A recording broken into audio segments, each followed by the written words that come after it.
Election commission of India NaMo election commission of India में तब्दील हो गया है।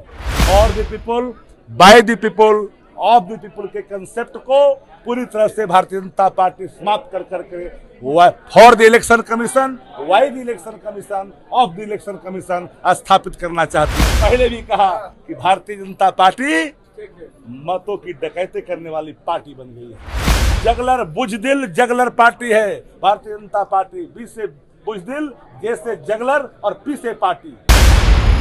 नमस्कार, मैं शिव और आप देख रहे हैं आर्यन खबर। देखिए, चुनाव आयोग को लेकर बिहार में गहमागहमी बढ़ चुकी है। चुनाव आयोग पर कई आरोप लग रहे हैं। महागठबंधन की तरफ से जहां आरोप लग रहा है, वहीं सत्ता पक्ष से चुनाव आयोग का समर्थन भी किया जा रहा है। आज राजद की कार्यकारिणी की बैठक थी। उस बैठक के बाद राजद के प्रवक्ता शक्ति यादव ने चुनाव आयोग को लेकर और बीजेपी को लेकर बड़ा बयान दे दिया है। उन्होंने इलेक्शन कमीशन का नाम चेंज कर दिया है और भाजपा का भी नाम चेंज कर दिया है। क्या कुछ कह रहे हैं शक्ति यादव, पहले आपको वो सुनवाते हैं। देखिए, राष्ट्रीय कार्यकारिणी की महत्वपूर्ण बैठक आज हुई।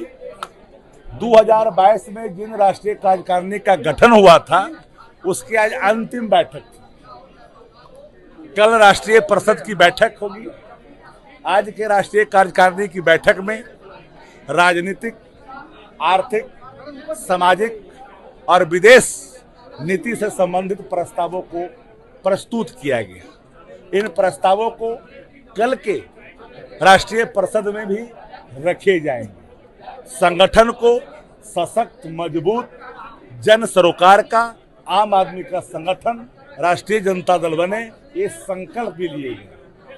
सबको पता है कि भारत की राजनीति में आदरणीय लालू प्रसाद जी की मौजूदगी से भारतीय जनता पार्टी कपती है। भारतीय जनता पार्टी जानती है कि लालू प्रसाद जी के एक ऐसे चेहरे भारतीय राजनीति में हैं, वहां गैर संवैधानिक, संविधान के खिलाफ आचरण अगर करोगे तो लालू प्रसाद जी बकसने वालों में से नहीं है। डट कर मुकाबला करते हैं। यही कारण है कि हमारे नेता कई तरह के लालचना, कई तरह के आरोप, कई तरह के झंझावात को सहन करने के बावजूद भी अपनी नीतियां, अपनी आइडियोलॉजी, विचारधारा और अपने संघर्षों को याद करके आगे चले। क्या चुनाव आयोग को लेकर भी कोई? चुनाव आयोग इस देश में अब चुनाव आयोग नहीं है। Election commission of India NaMo election commission of India में तब्दील हो गया है। गृह मंत्रालय के आदेश का इंतजार करता है।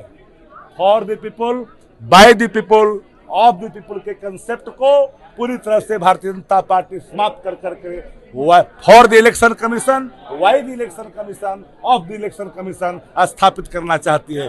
बिहार लोकतंत्र की जननी है।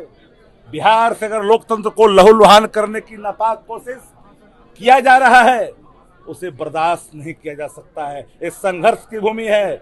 इस संघर्ष डॉक्टर राम मनोहर लोहिया की सप्त क्रांति, लोकनायक जयप्रकाश नारायण जी की संपूर्ण क्रांति और लालू प्रसाद जी की सामाजिक क्रांति, एक क्रांति की भूमि है। जो बिहार करवट लेता है तो देश करवट लेता है। और बिहार को छेड़ कर करके मोदी जी ने अच्छा काम नहीं किया है। लोकतंत्र पर अगर हमला है तो इस हमले को कभी भी बर्दाश्त नहीं किया जा सकता है। मतदाताओं के मताधिकार छीनना चाहते हो? सूचना तो यह है कि कहीं भारतीय जनता पार्टी ने कहीं मतदाता सूची तैयार करके रख लिया है और सिर्फ ये आईवास चल रहा है। ये डकैती जो भाजपा करना चाहती है, मतों की डकैती, मैं पहले भी कहा कि भारतीय जनता पार्टी मतों की डकैती करने वाली पार्टी बन गई है। जगलर बुजदिल जगलर पार्टी है भारतीय जनता पार्टी। बी से बुजदिल, जे से जगलर और पी से पार्टी। इस जगलरी को, इस नापाक इरादे को, भाजपा को एक एक लोग अब समझ चुके हैं। 25 दिन में सघन मतदाता पुनरीक्षण हो जाएगा। 10 माह लगे थे जातीय आधार की गणना करने में। 11 बिंदु हैं। उन बिंदुओं को कैसे साक्ष्य के रूप में इतना जल्दी? अरे 73% बिहार की आबादी बाढ़ प्रभावित है। किसको बेवकूफ बना रहे हो? क्या नैरेटिव सेट करना चाहता है सर्टेन प्लेटफॉर्म? सबको एक बात सोचना पड़ेगा। लोकतंत्र के साथ भद्दा मजाक, मताधिकार का प्रयोग को अगर छीनने की कोशिश करोगे। सारी चर्चाएं हुई है।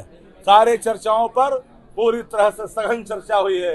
कल खुला अधिवेशन में इन विषयों पर पूरी तौर पर और बातें रखी जाएगी। बिहार आंदोलन की भूमि है। तो आपने सुना, राजद के प्रवक्ता शक्ति यादव ने चुनाव आयोग का नाम ही बदल दिया है। उन्होंने नमो इलेक्शन कमीशन नाम रख दिया है, साथ ही बीजेपी का भी नाम चेंज कर दिया। उन्होंने बीजेपी का नाम बुजदिल जग्गर पार्टी रख दिया है। बीजेपी का फुल फॉर्म जो होता है वो चेंज कर दिया है उन्होंने आरोप लगाया है कि लालू यादव के रहते हुए कोई भी गैर संवैधानिक कार्य बिहार की धरती से नहीं होगा, जो बिहार की धरती लोकतंत्र की धरती मानी जाती है। अब ऐसे में देखना होगा कि चुनाव आयोग पर जिस तरीके से आरोप लग रहा है, चुनाव आयोग इस आरोप को किस तरीके से खारिज करती है। इस वीडियो को लेकर आपकी क्या प्रतिक्रिया वो हमें कमेंट में ज़रूर बताइएगा और ऐसे ही तमाम खबरों से जुड़े रहने के लिए देखते रहें आर्यन खबर।